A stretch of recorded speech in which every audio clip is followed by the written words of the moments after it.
사도신경으로 우리의 신앙을 고백하며 새벽 예배 하나님께 올려드리겠습니다. 전능하사 천지를 만드신 하나님 아버지를 내가 믿사오며 그 외아들 우리 주 예수 그리스도를 믿사오니 이는 성령으로 잉태하사 동정녀 마리아에게 나시고 본디오 빌라도에게 고난을 받으사 십자가에 못 박혀 죽으시고 장사한 지 사흘 만에 죽은 자 가운데서 다시 살아나시며 하늘에 오르사 전능하신 하나님 우편에 앉아 계시다가 저리로서 산자와 죽은 자를 심판하러 오시리라. 성령을 믿사오며 거룩한 공회와 성도가 서로 교통하는 것과 죄를 사하여 주시는 것과 몸이 다시 사는 것과 영원히 사는 것을 믿사옵나이다. 아멘.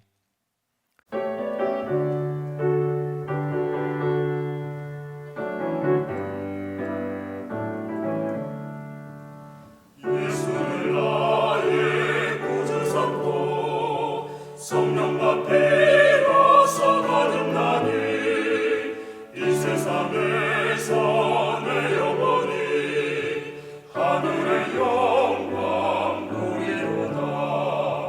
이것이 나의 간증이요 이것이 나의 찬송일세. 나 사는 동안 끊임없이 구주를 찬송하리로다.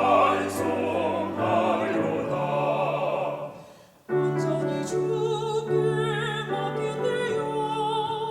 사랑의 음성을 듣는 중에 천사들 왕래하는 것과 하늘의 영광 보리로다. 이것이 나의 간증이요 이것이 나의 찬송일세. 나 사는 동안 끊임없이 구주를 찬송하리로다. 주 안에 기쁨 누림으로 마음의 풍랑이 잔잔하니 세상과 나는 강분 없고 고속한 주만 보이도다. 이것이 나의 간증이요 이것이 나의 찬송일세. 나 사는 동안 끊임없이 구주를 찬송하리로다.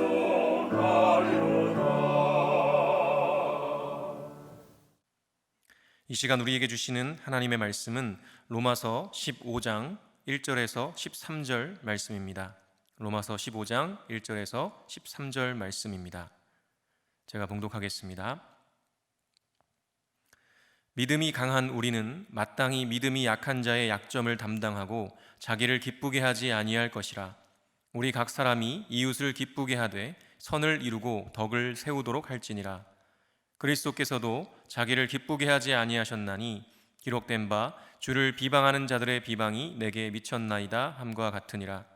무엇이든지 전에 기록된 바는 우리의 교훈을 위하여 기록된 것이니 우리로 하여금 인내로 또는 성경의 위로로 소망을 가지게 함이니라. 이제 인내와 위로의 하나님이 너희로 그리스도 예수를 본받아 서로 뜻이 같게 하여 주사 한 마음과 한 입으로 하나님 곧 우리 주 예수 그리스도의 아버지께 영광을 돌리게 하려 하노라. 그러므로 그리스도께서 우리를 받아 하나님께 영광을 돌리심과 같이 너희도 서로 받으라.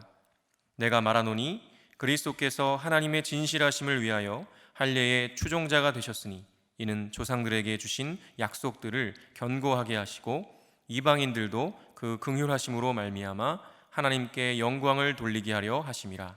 기록된 바 그러므로 내가 열방 중에서 주께 감사하고 주의 이름을 찬송하리로다 함과 같으니라. 또 이르되 열방들아 주의 백성과 함께 즐거워하라 하였으며 또 모든 열방들아 주를 찬양하며 모든 백성들아 그를 찬송하라 하였으며 또 이사야가 이르되 이새의 뿌리 곧 열방을 다스리기 위하여 일어나시는 이가 있으리니 열방이 그에게 소망을 두리라 하였느니라. 소망의 하나님이 모든 기쁨과 평강을 믿음 안에서 너희에게 충만하게 하사 성령의 능력으로 소망이 넘치게 하시기를 원하노라. 아멘. 제가 기도하겠습니다.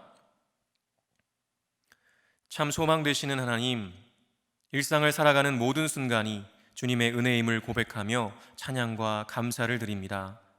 늘 바쁘게 똑같은 일상을 살아가며 혹시라도 참된 소망을 잃어버리고 살아왔다면 오늘 이 시간 그리스도인으로서 마땅히 가져야 할, 그리고 이루어야 할 소망이 무엇인지 깊이 깨닫게 하여 주옵소서. 주님, 코로나19 상황이 너무나 오래 지속되고 있습니다. 방역 당국과 의료진들에게 힘과 지혜를 더하여 주시고 모든 국민들이 연합하여 이 위기를 잘 극복할 수 있도록 은혜 베풀어 주옵소서. 오늘도 주님 앞에 드린 손길들이 있습니다. 이 예물이 쓰이는 곳마다 참된 소망을 갖는 이들이 일어나게 하시고 드린 손길 위에 날마다 주님의 동행하는 복을 허락하여 주옵소서. 예수 그리스도의 이름으로 기도합니다. 아멘. 할렐루야. 오늘도 주님을 예배하는 자리에 서신 모든 분들에게 하나님의 은혜와 평강이 있으시기를 간절히 축원합니다. 오늘은 그리스도인의 소망이라는 제목으로 하나님 말씀 전하겠습니다. 여러분 평안하십니까? 요즘 우리 모두가 코로나19로 인해서 참 어려운 나날들을 보내고 있습니다. 그동안 일상적으로 할 수 있었던 일들을 하지 못하게 된 것이 얼마나 안타깝고 아쉬운지 모릅니다. 저는 개인적으로 이제 새벽 기도 후에 조깅을 하려고 계획하고 있었는데요. 코로나19 상황이 되는 통에 할 수 없게 되어 버렸습니다. 마스크를 착용하고 몇 번 시도는 해보았지만 정말 너무 숨이 차서 도저히 할 수가 없겠더라고요. 그래서 자체 방학을 하고 운동을 쭉 쉬고 있습니다. 정말 아쉬운데요. 아마 국내든 또 해외든 여행을 계획하셨던 분들은 또 많은 아쉬움이 있으실 것 같습니다. 앞으로는 여행을 하는 것이 정말 쉽지 않을 텐데요. 그래서 코로나 전에 성지순례나 여행을 다녀오셨던 분들은 정말 감사하셔야 할 것 같습니다. 그런데요, 만일 이번 코로나 상황이 종료된다면 여러분은 어떤 것들을 해보고 싶으신가요? 저처럼 다시 조깅을 할 수도 있고요, 해외여행을 갈 수도 있고, 또 마스크를 쓰지 않고 마음껏 찬양하고 기도할 수도 있을 것입니다. 아마도 여러분 각자의 소망들이 다 있으실 텐데요. 사실 지금 이야기한 소망들은 아주 개인적인 차원의 소망이죠. 이런 소망이 있기 때문에 삶의 무게와 어려움들이 있지만 참고 견디며 살아갈 수 있기도 합니다. 그러나 우리 그리스도인들은 이 개인적 차원에서의 소망을 이루기 위해 사는 인생들이 아닙니다. 그리스도인은 바로 하나님의 소망을 이루기 위해 사는 인생들이죠. 그래서 하나님의 소망이 나의 소망이 되는 사람이 바로 그리스도인이라고 할 수 있습니다. 그렇다면 하나님의 소망, 그리스도인의 소망은 무엇일까요? 물론 다양하게 말할 수 있지만 오늘은 가장 기본적인 것을 이야기해 보려고 합니다. 바울이 로마서를 쓴 목적 중에 하나는 로마 교회 안에 있는 유대인과 이방인들 사이의 연합이었습니다. 그리스도께서 십자가에서 둘로 하나가 되게 하셨음에도 여전히 교회가 둘로 갈라져 있다는 것은 주님의 마음을 아프게 하는 일일 뿐만 아니라 하나님을 믿지 않는 이 세상 사람들에게도 전혀 덕이 되지 않는 모습이었습니다. 그래서 바울은 이 둘이 온전히 하나가 되라고 14장에 이어서 15장에서도 그렇게 권면하고 있는 것이죠. 1절과 2절 말씀에 이렇게 기록합니다. 믿음이 강한 우리는 마땅히 믿음이 약한 자의 약점을 담당하고 자기를 기쁘게 하지 아니할 것이라. 우리 각 사람이 이웃을 기쁘게 하되 선을 이루고 덕을 세우도록 할지니라. 아멘. 믿음이 강한 자와 약한 자를 이렇게 나누고 있는데요. 믿음이 강한 자라 함은 이 바울을 포함해서 그리스도의 복음으로 인해서 유대교의 율법에서 자유로운 이들을 가리킵니다. 대부분의 이방인 그리스도인들이 여기에 포함되죠. 왜냐하면 이방인들은 본래 유대교 율법을 잘 모르는 상태에서 복음을 듣고 회심했기 때문입니다. 그리고 믿음이 약한 자라 함은 복음을 들어서 믿고 회심했지만 여전히 유대교의 율법의 그 습관에서 벗어나기 힘겨운 사람들을 가리킵니다. 물론 대부분의 유대인 그리스도인들이 여기에 포함되겠죠. 그렇다 보니 믿음이 강한 자들은 음식이나 유대력의 절기, 날들에 얽매이지 않습니다. 왜냐하면 하나님께서 그 모든 것들 위에 계시기 때문에 그러한 것들에 얽매일 필요가 없는 것이죠. 그래서 율법에 얽매이는 믿음이 약한 그리스도인들을 보면서 무시하는 경향들이 있었습니다. 반대로 믿음이 약한 사람들, 대부분 유대인 그리스도인들이겠죠. 이 사람들은요, 아무 음식이나 가리지 않고 먹고 유대교 절기와 날을 고려하지 않고 살아가는 이방인 그리스도인들을 보면서 판단하고 정죄하는 또 그런 경향들이 있었습니다. 그런 이 둘이 서로 사이가 좋을 리가 있겠습니까? 늘 서로를 비방하고 으르렁대며 시기하고 질투하고 미워하는 일들이 교회 안에 있었던 것입니다. 그리스도인들끼리도 그러는데 교회 밖에서 보는 이 사회의 시선은 어땠을까요? 불을 보듯 뻔한 일이겠죠. 전혀 덕이 되지 않았습니다. 그래서 바울은 14장에서 15장에 걸쳐서 이러한 부분들에 대한 권면을 이어가고 있는 것입니다. 먼저는 믿음이 강한 자가 약한 자의 약점을 담당하라라고 권면합니다. 여기서 담당하다라는 단어는 다른 사람을 위해서 힘들고 희생이 따르는 무엇인가를 한다는 의미입니다. 갈라디아서 6장 2절에도요 같은 단어가 사용되는데요, 이렇게 기록합니다. 너희가 짐을 서로 지라 그리하여 그리스도의 법을 성취하라. 짐을 지라 할 때 사용된 단어가 바로 같은 단어입니다. 즉 누군가의 짐을 담당하는 것, 짐을 진다는 것은 다른 사람을 위해서 힘들고 희생이 따르는 무언가를 한다는 것이죠. 그리고 그렇게 할 때 그리스도의 법을 성취하게 된다고 성경은 말합니다. 그리스도의 법은 무엇인가요? 서로 사랑하는 것이죠. 그리고 우리가 서로 사랑할 때 어떤 일이 일어나게 될까요? 보이지 않는 하나님의 얼굴을 서로의 모습 속에서 보게 됩니다. 뿐만 아니라 세상 사람들에게 보이지 않는 하나님의 영광을 사랑하는 삶으로 보여주게 되는 것이죠. 그것이 바로 하나님께서 원하고 바라시는 그리스도인의 삶의 모습입니다. 그리고 이 모든 것은 자기를 기쁘게 하지 않는 것에서 시작합니다. 이것은 너무나 중요한 원리입니다. 세상 사람들은 자기를 기쁘게 하는 것에 온 마음과 정성을 쏟습니다. 생각해 보십시오. 맛있는 음식을 왜 찾아다니며 먹죠? 물론 사랑하는 사람들에게 먹여주고 싶어서 그러는 분들도 계실 것입니다. 그러나 그 내면을 들여다보면 결국 자기 만족이죠. 왜 멋진 여행지를 찾아다닙니까? 왜 좋은 집, 비싼 집을 가지려고 합니까? 왜 명품을 사고 싶어 하죠? 결국 거의 대부분은 자기 만족을 위한 행위들입니다. 자기를 기쁘게 하려고 살다 보니 자기 만족을 방해하거나 저해하는 상황과 이 사람들을 만나면 자연스레 싫죠. 거부감이 듭니다. 미워하게 되고 시기, 질투하게 됩니다. 급기야는 어떻게든 그 방해물과 저해 요소들을 제거하려고 수단과 방법을 가리지 않게 됩니다. 그것이 바로 인간의 타락한 죄성이죠. 그래서 영적으로 성숙한 사람들의 특징은 자기를 기쁘게 하려고 하지 않는다는 것입니다. 오히려 바울이 말한 것처럼 이웃을 기쁘게 하려고 합니다. 우리가 오해하지 말아야 할 것은요, 여기서 이웃을 기쁘게 한다는 것은 보통 우리가 알고 있는 하나님을 기쁘시게 하는 것과 반대되는 개념의 사람을 기쁘게 하는 것과는 다르다는 것이죠. 그래서 바울은 한 가지 조건을 덧붙이는데요, 바로 이웃을 기쁘게 하되 선을 이루고 덕을 세우도록 하라고 말합니다.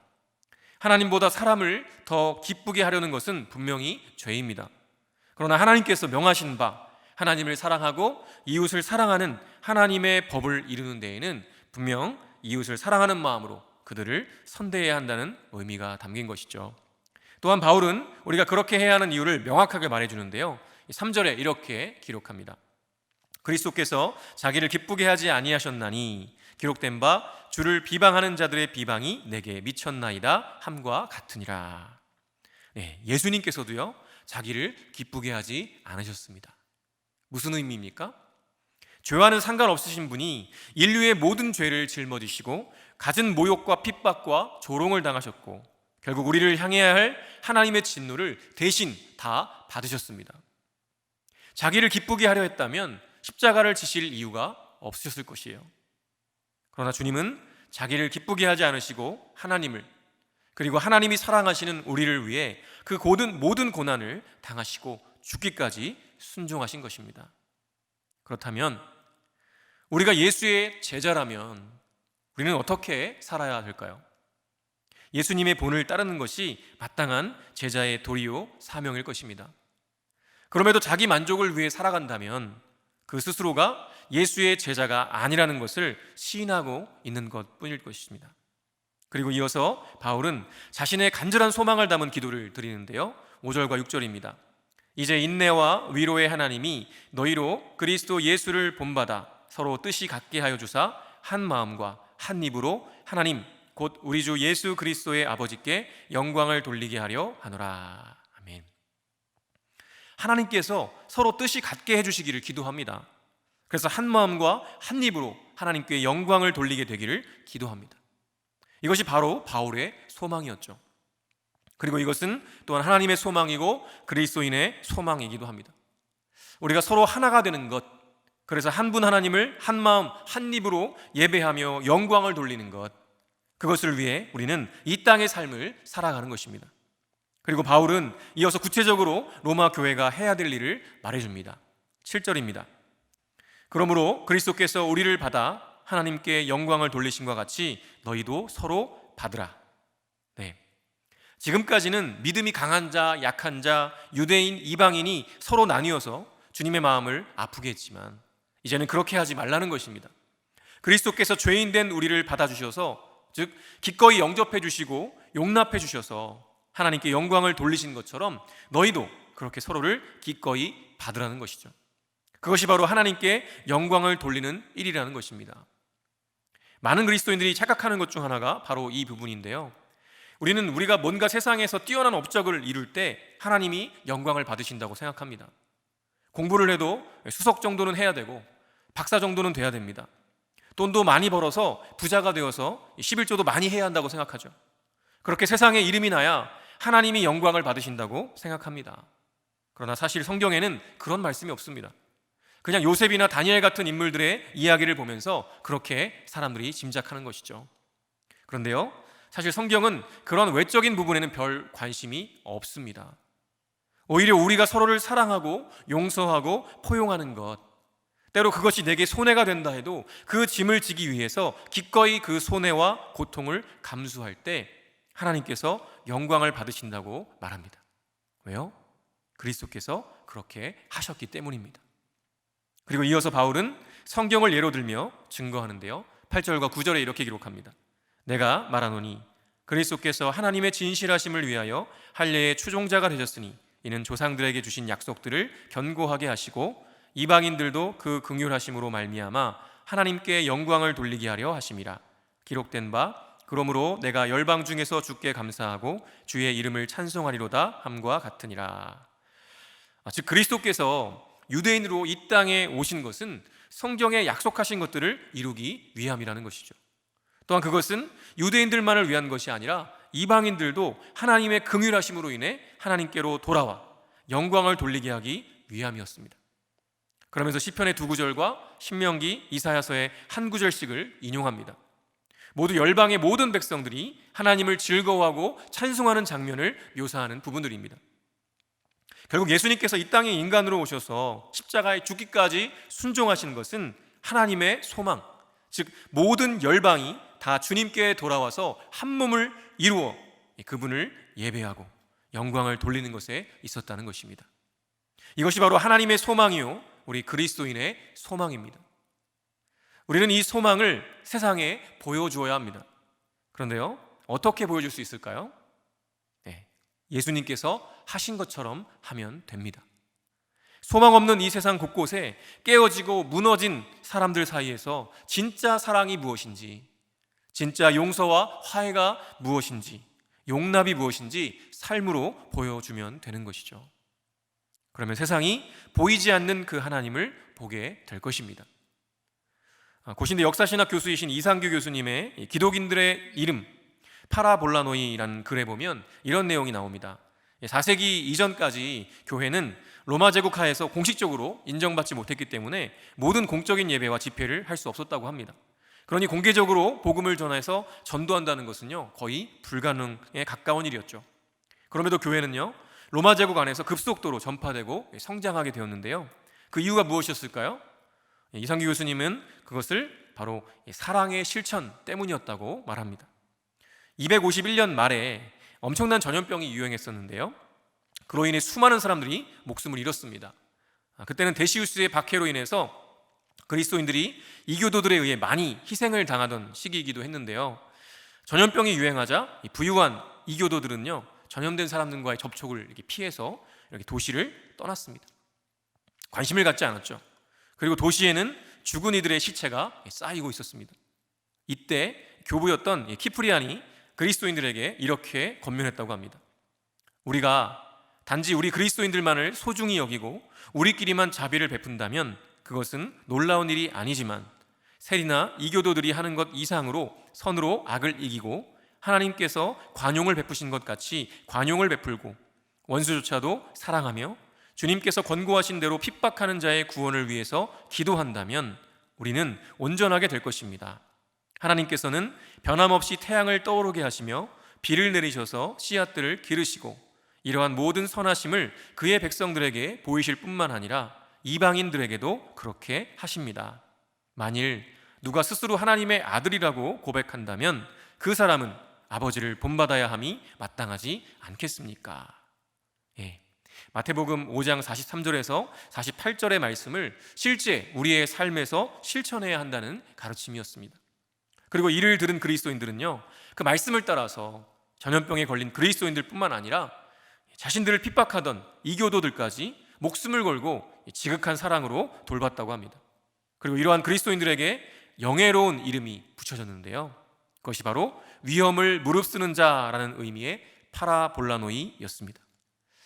결국 다들 도망가던 그 시기에 목숨을 걸고 병자들을 돌보던 그리스도인들을 통해서 많은 이들이 생명을 건지게 되었고, 또 이를 지켜본 이교도들은 기꺼이 신자가 되기를 자청했다고 합니다. 이것이 바로 하나님의 소망이요 그리스도인의 소망입니다.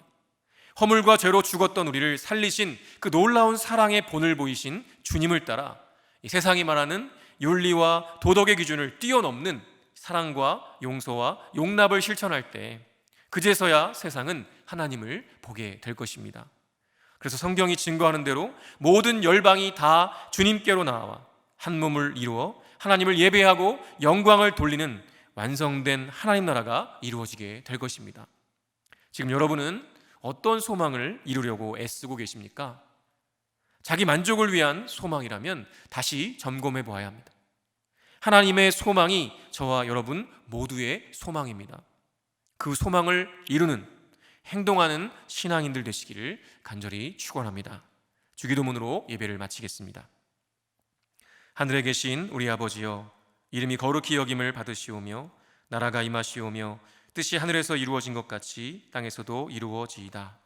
오늘 우리에게 일용할 양식을 주시옵고 우리가 우리에게 죄 지은 자를 사하여 준 것 같이 우리 죄를 사하여 주시옵고 우리를 시험에 들게 하지 마시옵고 다만 악에서 구하시옵소서. 나라와 권세와 영광이 아버지께 영원히 있사옵나이다. 아멘.